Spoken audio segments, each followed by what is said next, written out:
He had the voice of an angel and the awards to prove it, 21 #1 hits, 22 Grammys, and the love of millions.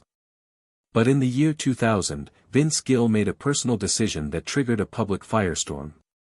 When he married fellow singer Amy Grant, both fresh from divorce, the backlash was swift and brutal. The Christian community labeled it adultery.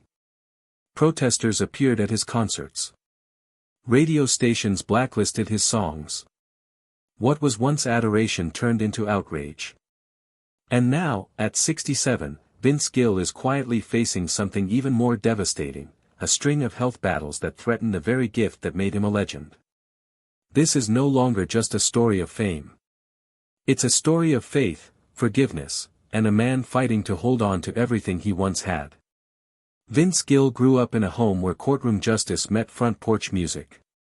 His father wasn't just a respected federal judge, he was also a skilled bluegrass musician who played the banjo, guitar, and harmonica with soul. After long days in court, Judge Gill would come home, loosen his tie, and join Vince's mother, Jareen, in spontaneous jam sessions that lit up the night. Their music floated down the hallway and into Vince's room, notes of harmony and warmth that clashed with the coldness he sometimes felt inside. Because behind those magical nights, Vince was fighting a quiet battle. Born with crossed eyes, he endured 2 painful surgeries as a child, but the problem never fully disappeared. When tired or anxious, his left eye would drift, and cruel classmates never let him forget it. The teasing left scars. He withdrew, retreating from the world, not out of fear, but survival. While other kids played outside, Vince stayed indoors, wrapped in the sound of strings and silence. That's where he found his true voice, not through words, but through music. Just as Vince Gill was discovering his gift, tragedy came crashing into his life. At just 10 years old, his half-brother Bob was in a devastating car accident on a rain-slicked highway outside Oklahoma City. Bob had been a star, a promising athlete, a bright student, but the crash left him with permanent brain damage so severe he couldn't even remember the names of the people who loved him. For over 25 years, he required full-time care. Judge Gill took on extra legal work just to cover the mounting medical costs, and Vince watched helplessly as the pressure began to crack his parents' marriage. The weight of it all never left him. When Bob passed away in 1993 from a heart attack linked to his injuries, Vince carried that pain straight into his music. Every lyric of loss, every tear-jerking melody came from those wounds. That heartbreak, though silent, made his songs feel like they were written for anyone who'd ever lost something they couldn't get back. But even before that sorrow, Vince had already shown signs of being something rare. At just 5 years old, he picked up his grandmother's old guitar and played Bold Shep by ear, no lesson, just instinct. His grandma called Vince's parents that same day, stunned, "You've got something special here." By the time he was 10, his family, struggling but proud, scraped together nearly $800, a fortune in 1967, to buy him a Gibson ES 335 electric guitar. It wasn't just a present. It was a vote of faith in the boy who would one day sing through the pain. This wasn't just a hobby anymore, it was a lifeline. Vince Gill wasn't the kind of kid who acted out when home life got hard. He didn't yell. He didn't fight. He simply vanished into his guitar.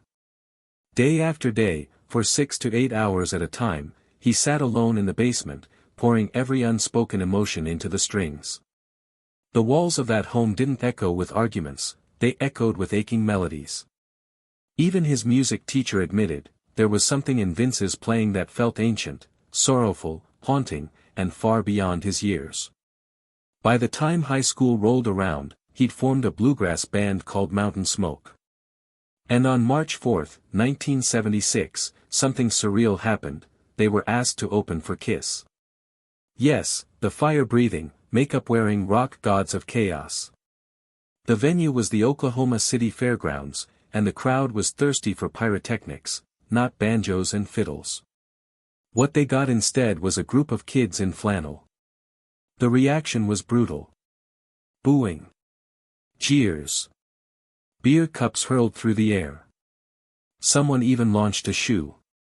And right in the middle of it, Vince Gill, the quiet, polite, small-town kid, snapped.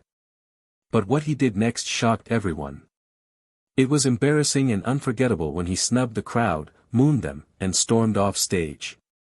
The band broke up, but Vince didn't give up. He moved to Kentucky and joined Bluegrass Alliance. By 1977, he was in a band called Boone Creek with a young Ricky Skaggs. The two of them lit up the bluegrass scene, even though the group didn't last long. Their style helped create a new sound by combining old-school bluegrass with a modern edge. That band's only album, released in 1977, is now a cult favorite, and people still talk about it. Later that same year, Vince packed up again, this time going west. He arrived in Los Angeles and joined Sundance, a band led by fiddle legend Byron Berlin. Berlin was no joke. He'd played with Bill Monroe and the Flying Burrito Brothers, so he expected perfection. Vince quickly learned that they played the Palomino Club, one of LA's most famous venues, and rubbed shoulders with legends like Emmylou Harris and Linda Ronstadt. Less than a year after being booed off the stage, Vince was now playing with Grammy-winning musicians. In September 1978, the Pure Prairie League, coming back from a loss takes a lot of guts, was falling apart. Their lead singer, Larry Gosh Horn, had just quit to start a new band with his brother. The group, which no longer had any original members, was desperate to stay together, so they started holding auditions to find someone who could keep the music going. That's when a young bluegrass musician named Vince Gill came back into their lives. In 1976, Gill had opened for Pure Prairie League with his band Mountain Smoke in Oklahoma City. They saw him right away. When he was 19, he was very talented, and people offered him a job, but he turned it down because bluegrass was still his passion. In 1978, he was in Los Angeles playing with Byron Berlin and Sundance. That same night, he jammed with Pure Prairie League again, and within hours, they offered him the job again. This time, he said yes, and Jeff Reeder, the sound man for the band, remembered it clearly. We had seen him play in 1976, but he was committed to bluegrass. When he came back in 1978, we knew he was the one. Vince Gill became the new lead singer. He wasn't just singing, he was playing guitar and mandolin. At age 21, he was getting more attention than ever before. By 1979, the band was recording their 7th studio album, Can't Hold Back, in Miami at Criteria Studios. It was the first album with Gill as a full-time member, and his presence changed everything. His voice added something smooth and emotional, and he started writing songs that mixed country warmth with pop melodies. The band's longtime member Michael Riley said it best, he was a breath of fresh air. The album didn't become a huge hit, though. 1980, though, was the start of something much bigger for Vince. The band released Firing Up, which included their biggest hit ever, Let Me Love You Tonight. The song went to number 10 on the Billboard Hot 100, Gill sang lead, and his voice carried the whole track. They even got jazz legend David Sanborn to play saxophone on it. It was smooth, catchy, and new. Vince didn't stop there. He wrote, I'm Almost Ready, and 5 more songs on that same album. Vince Gill led the change to a softer, more polished sound that leaning toward country pop on the album She's All Mine You're My True Love Lifetime of Nighttime I'll Be Damned and Jan Lou. But good runs don't always last. In 1981, they released Something in the Night, which had a minor hit Still Right Here in My Heart but didn't connect like the last album. Then bad things happened behind the scenes. Casablanca Records went bankrupt and was bought by Polygram, who dropped most of the artists, including Pure Prairie. League was stuck because they didn't have a record label and their sales were bad. Vince Gill and guitarist Jeff Wilson quit in early 1982. Gill had already become famous as a solo artist and soon signed with RCA Records.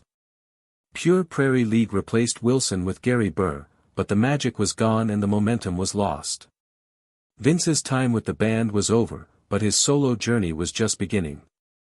At the same time, something else happened in California that would change his life forever while he was building his. In the music business, Vince met Janice Oliver, who was in a country band with Vince. They met as music scene friends and became sweethearts of the rodeo. But things took a serious turn quickly. They got married in 1980 and had a daughter, Jennifer Gill, on May 5, 1982. Vince Gill thought he was about to do big things. His song, Let Me Love You Tonight, was getting a lot of attention, and he thought his solo career was about to take off. So when Rodney Crowell asked him to join his band the Cherry Bombs, Gill said no because he wanted to make it on his own. Unfortunately, the music business is cruel, and as the year went on, his momentum faded, his songs didn't chart, and his gigs dried up. By the end of the year, he was losing faith in himself, and Gill was having a hard time. Early in 1983, he called Crowell back and accepted the offer to join the Cherry Bombs. It was the best decision he could have made, as the band was made up of legendary musicians like Tony Brown and Emory Gordy Jr.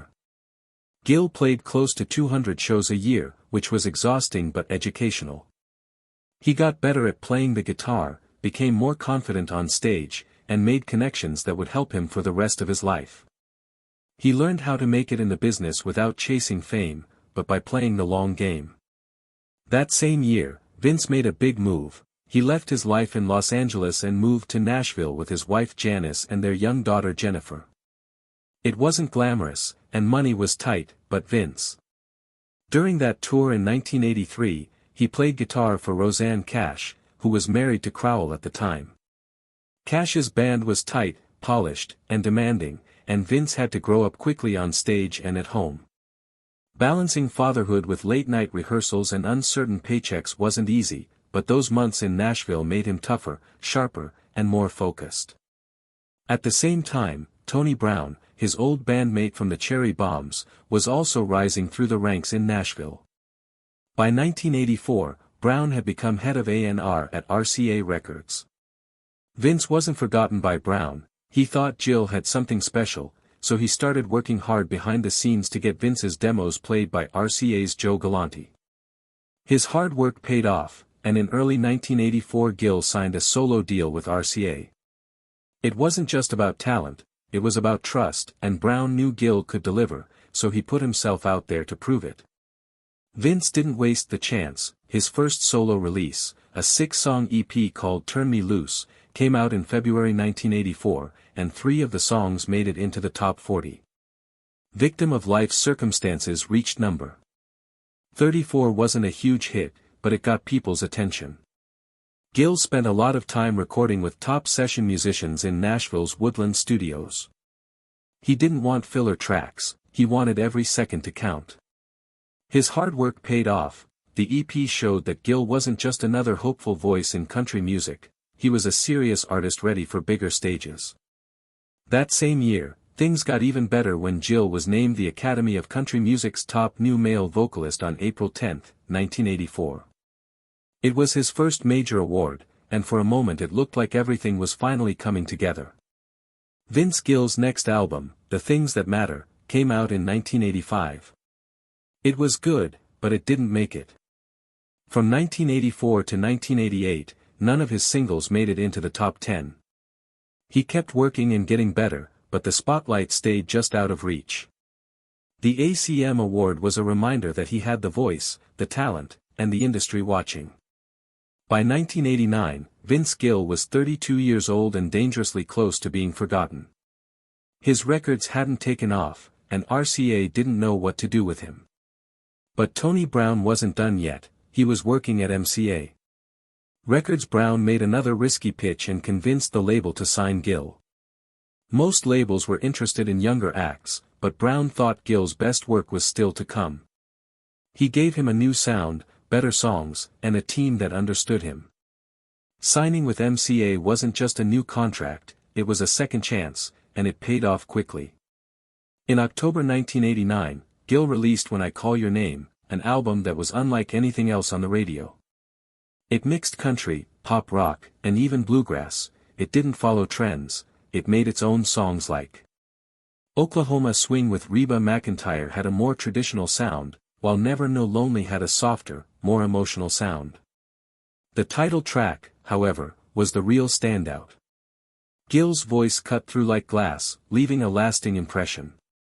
Critics loved the mix of styles, fans couldn't stop playing it, and Nashville started paying attention again when I Call Your Name made history by going to number 2 on the Billboard country chart. Suddenly Vince Gill wasn't just a respected musician, he was a hitmaker. The song won Single of the Year at the 1990 CMA Awards. The next year, it won Gill his first Grammy for Best Male Country Vocal Performance. The emotion, the vocals, and the production of the song changed Gill's life. It all came together at just the right time, when Gill came along in 1992. The album went platinum, selling over 1 million copies. That kind of success was rare, especially for an artist over 30 who hadn't yet had a major hit. The platinum certification wasn't just a number, it was proof. The guy who couldn't get a gig before became one of the hottest acts in country music overnight. That record not only saved his career, it rewrote it. And even with all that fame, Gill didn't take time away from other projects. He became one of Nashville's best session players, and big stars wanted him in the studio not just for his guitar, but also for his harmonies and feel. He worked with Reba again, adding vocals and guitar to her Sweet 16 album. He sang on Emmylou Harris's Bluebird. He helped shape Rosanne Cash's album Interiors in 1990, and Bonnie R.A. hired him for her album Luck of the Draw in 1991. Gill could switch from country to rock to blues without missing a beat. From 1992 to 1994, Vince Gill was on country radio, at award shows, in sold-out arenas, and his voice was the soundtrack of the time.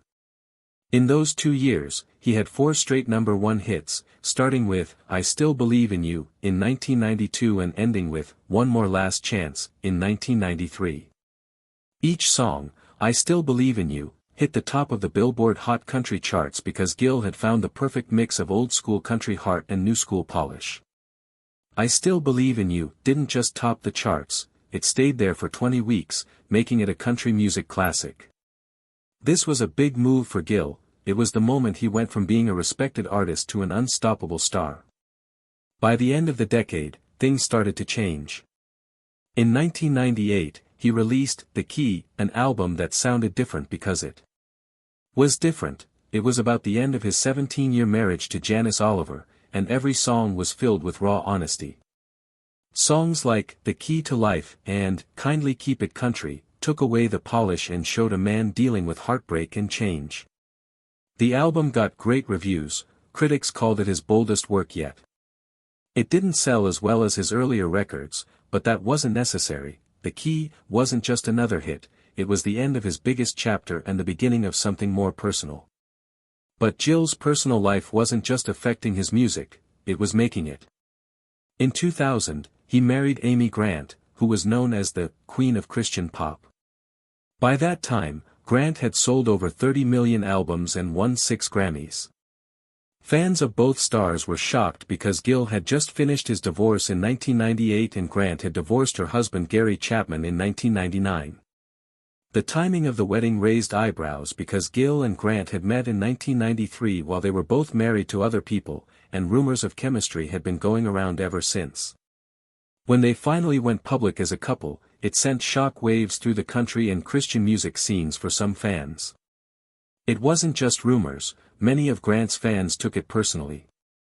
For decades, her songs had been played in churches and youth groups, making her more than just a singer, she was a spiritual icon.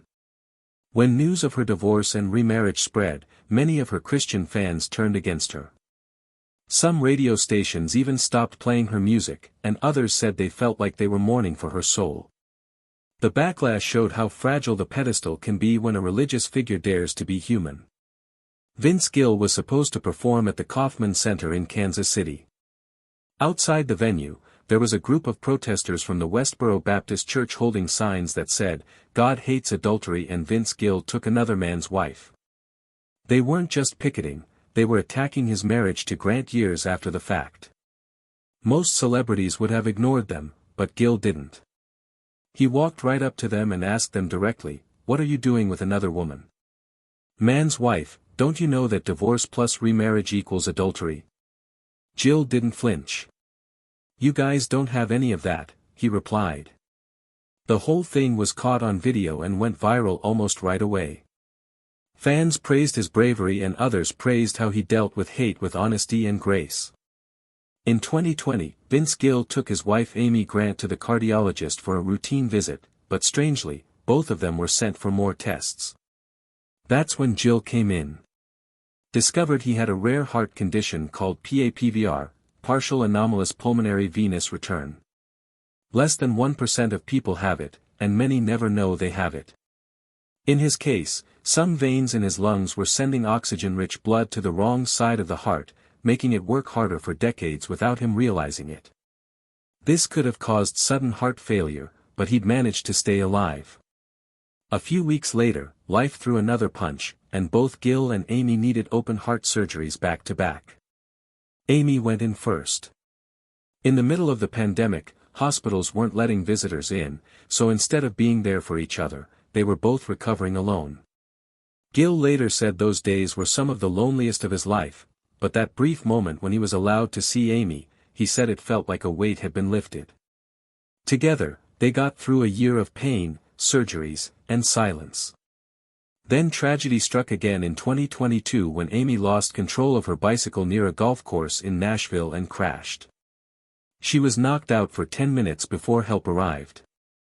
She had suffered a worrying brain damage. Reminiscence loss hit her hard, and soon docs discovered a developing cyst in her throat. It became so extreme she wished 5 hours of surgical procedure to do away with it. Later on, she could not sing the way she used to. She had problem walking straight and joked that she felt drunk even when she wasn't. However, Amy, constantly resilient, stored shifting ahead, calling herself an antique car that have been dented and repainted, and Vince, he by no means left her. Sighed. In early 2023, Gill stepped returned from 3 big live shows, not because he desired relaxation, however, due to the fact Amy wanted him. Her recuperation from the bike crash and the throat surgical operation wasn't clean. Vince said it felt like they just could not seize a spoil one catastrophe after every other. Still, he stayed via her, helped her walk through the toughest days and positioned her healing first. Enthusiasts praised him, calling it genuine love in action. However, even outdoor of all this, Gill had his personal fitness battles. His vocal cords evolved polyps that made singing painful. He underwent therapy and surgeries just to keep doing what he cherished. Then got here the continual lower back pain, forcing him into physical remedy and food regimen modifications just to get through an afternoon. Arthritis made matters worse, and finally he needed to cut again on traveling, but he failed to prevent. He adjusted, worked around it, and located approaches to hold going, after which got here something no person expected. In late 2022, a 75-year-old girl named Joyce posted a harmless touch upon Vince Gill's Instagram, only a fan hoping he'd come to Boston. What followed became a nightmare. Scammers pretending to be Gill reached out to her privately. They moved the chat to Telegram and satisfied her.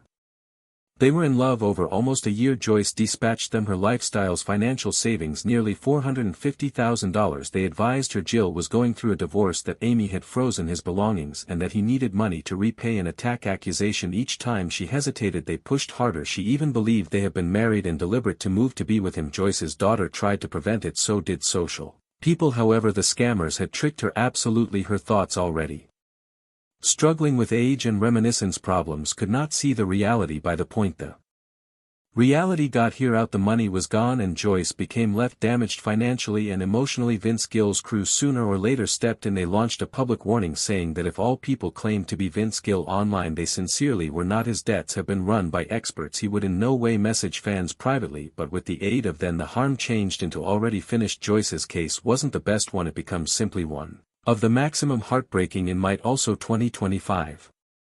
Vince had another fitness scare. This time it became kidney stones, painful sufficient to send him to the health center. He needed to cancel, suggests in Birmingham, and St. Louis. His daughter Jenny advised enthusiasts he was improving, however it were frightening. Gill, recognized for continually displaying up, needed to step back again, and fanatics understood. They flooded social media with prayers and messages reminding anyone that behind the fame was a person who had been through more than most. Nevertheless, despite these kind of setbacks, Vince wasn't slowing down. In May additionally 2025, he kicked off a huge summertime tour, his biggest in years. It wasn't simply any tour, it marked 50 years, considering that he left Oklahoma in 1975 to chase his Goals: the excursion might hit over 30 towns, finishing with 4 emotional nights on the Ryman Auditorium in Nashville, a place Gill considers sacred. He's accomplished there over 100 instances, but this solo residency intended something distinct. It become a victory lap by way of 2025. Vince Gill had emerged as extra than just a rustic tune big name. He had outlasted fat, survived serious infection, supported his spouse via the worst moments of her existence, and nevertheless again to the level together.